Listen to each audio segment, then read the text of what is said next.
Power हो किसी को भी अपने हिसाब से इन्फ्लुएंस करने की, बॉस को कन्विंस करना, हो जाएगा। दोस्तों को अपनी बात मनवाना, इजी है। एक अनजान इंसान को अपने इशारों पे नचाना, पॉसिबल है। लेकिन ये कोई जादू नहीं है। ये साइकोलॉजी का सबसे डीप और मिस्टीरियस साइड है जो सिर्फ पावरफुल लोग इस्तेमाल करते हैं। ध्यान से सुनो, ये सिर्फ एजुकेशनल पर्पस के लिए है, गलत यूज मत करना। क्योंकि ये ट्रिक्स इतनी पावरफुल हैं कि एक बार समझने के बाद तुम्हारी सोच ही बदल जाएगी। हो सकता है तुम इसके लिए तैयार ना हो, लेकिन देखना तो बनता है। तो अब गेम शुरू करते हैं। Trick 1. Losing yourself in love and trying to find that lost self again. कभी सोचा है प्यार में इतना डूब जाते हो कि अपनी पहचान कहीं खो सी जाती है। वो इंसान जो तुम थे, वो शौक, वो खुशियाँ, वो सपने धीरे धीरे फेड होने लगते हैं। यहाँ है असली सीक्रेट। अपने आप को भूलना आसान है, पर फिर से पाना ही असली ताकत है। जब तुम अपनी आवाज सुनना शुरू करते हो, जब तुम अपनी खुशियों को वापस अपनाते हो, जब तुम अपनी बाउंड्रीज सेट करते हो, तभी तुम अपने अंदर की रोशनी फिर से जलाते हो।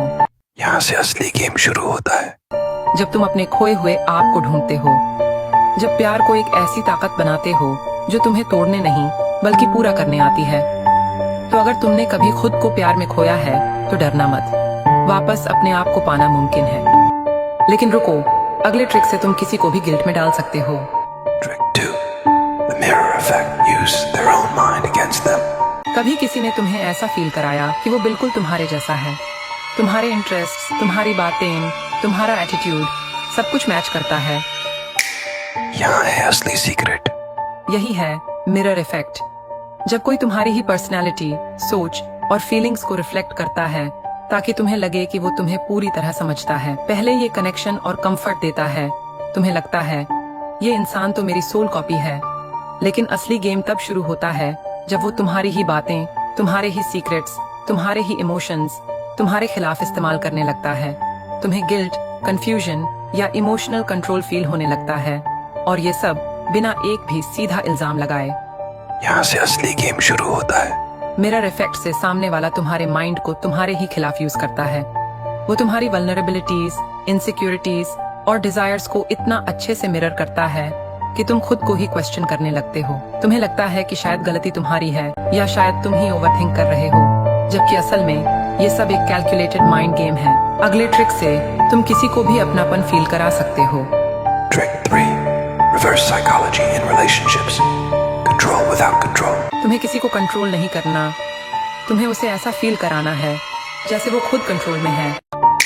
यहाँ है असली सीक्रेट। जब तुम किसी से कहो तू नहीं करेगा तो कोई बात नहीं, उसका दिमाग बोलेगा क्यों नहीं करूं, मैं क्यों पीछे हटूं। यही होती है रिवर्स साइकोलॉजी, जहां तुम सामने वाले को इनडायरेक्टली उसी तरफ खींचते हो जहां से वो खुद भाग रहा था। अब ध्यान दो, जब कोई कहे मुझे थोड़ा स्पेस चाहिए, तुम कहो ठीक है, शायद यही सही है। अब उसका दिमाग कहेगा वेट, वो इतनी इजीली क्यों मान गया, क्या इसे कोई फर्क नहीं पड़ता।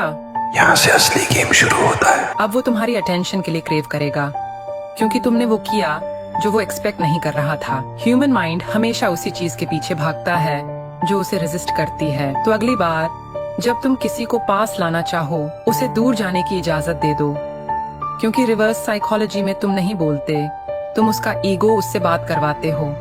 अगले ट्रिक से तुम किसी को भी गिल्ट में डाल सकते हो। Trick 4. Emotional debt. Make anyone feel guilty without saying a word. कभी नोटिस किया है कुछ लोग ऐसे होते हैं जो बिना कुछ कहे तुम्हारे दिल पर इतना बोझ डाल देते हैं कि तुम खुद को ही दोषी महसूस करने लगते हो। यहाँ है असली सीक्रेट। इमोशनल डेट वो साइलेंट वेपन है जो बिना शब्दों के गिल्ट पैदा कर देता है।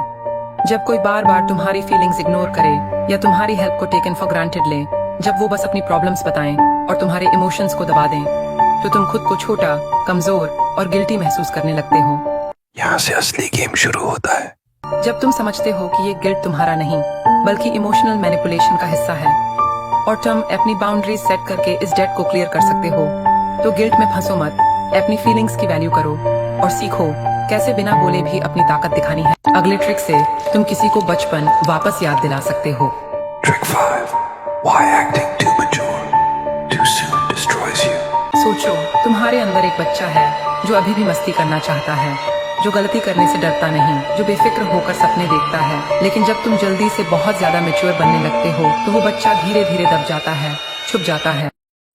यहाँ है असली सीक्रेट। तुम बहुत जल्दी समझदार बन गए और इसी समझदारी ने तुम्हारा सबसे बड़ा नुकसान किया है। मैं अभी भी सीख रहा हूँ और ये बिल्कुल ठीक है।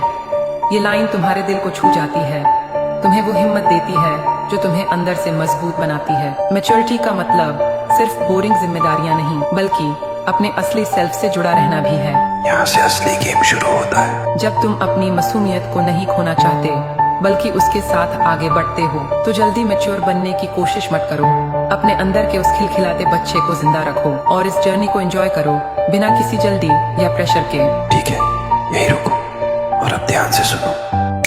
हो सकता है हमारी मुलाकात फिर ना हो।